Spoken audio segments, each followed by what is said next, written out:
Max, what's your reaction to what you just heard from Kerr? Well, I think he's right. I mean, I understand why some people would say, wait a minute, the NBA has certain rules in place. Why is he going after the NFL? Well, the Department of Justice, a lot of this patriotism, it's not just that, and Steve Kerr correctly identified it as nationalism. Quickly, I want to go into that for a second. Patriotism is showing that you love your country. Nationalism is standing up for your country just because you're from there. It's claims that your country is so great because I'm from here. Well, there's no real patriotism if it's forced. Then it's only a display of nationalism. Only the choice really demonstrates patriotism. So first of all, sports leagues, particularly the NFL, cash in on this sense of nationalism dressed up as patriotism because it's popular with many. And so it's a moneymaker for them. And sports leagues have long found this out about the anthem. It's over 100 years now. In baseball, it started. They played it. People liked it. They kept playing it.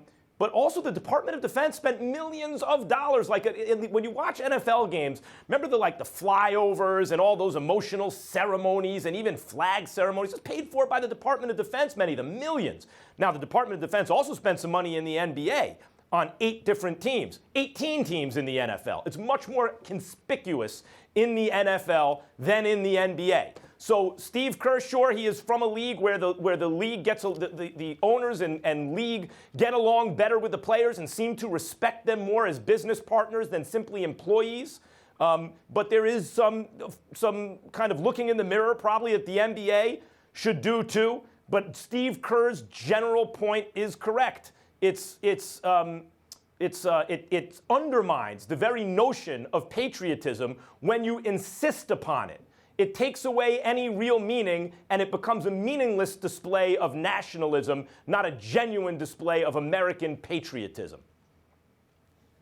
I have a different view, and I feel like just separate and apart from what you just explained, Max. I don't think the word is idiotic. The more appropriate word to me is cowardly.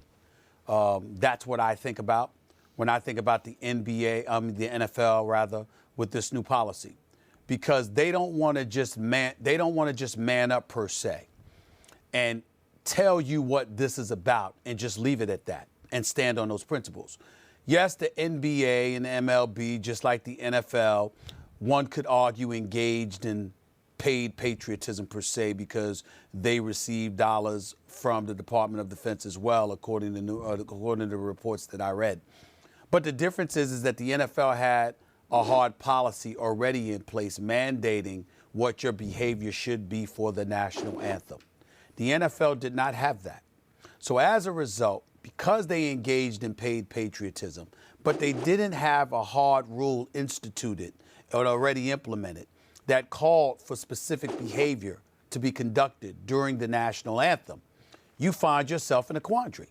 Because since you never addressed it before, to try and address it now makes you look like flaming hypocrites. And they don't want to do that. All they needed to do was stand up and say, look, we're not trying to be a part of any of this. We want to help communities and what have you. But at the end of the day, we're in the business of profiting off of the game of football. We are not the ones who were being protested against. So as a result, since this has affected our bottom line in our eyes, because it's alienated the constituency and the patrons that patronize our product, these are the adjustments that we're making to make sure we alleviate those concerns in terms of our bottom line being affected.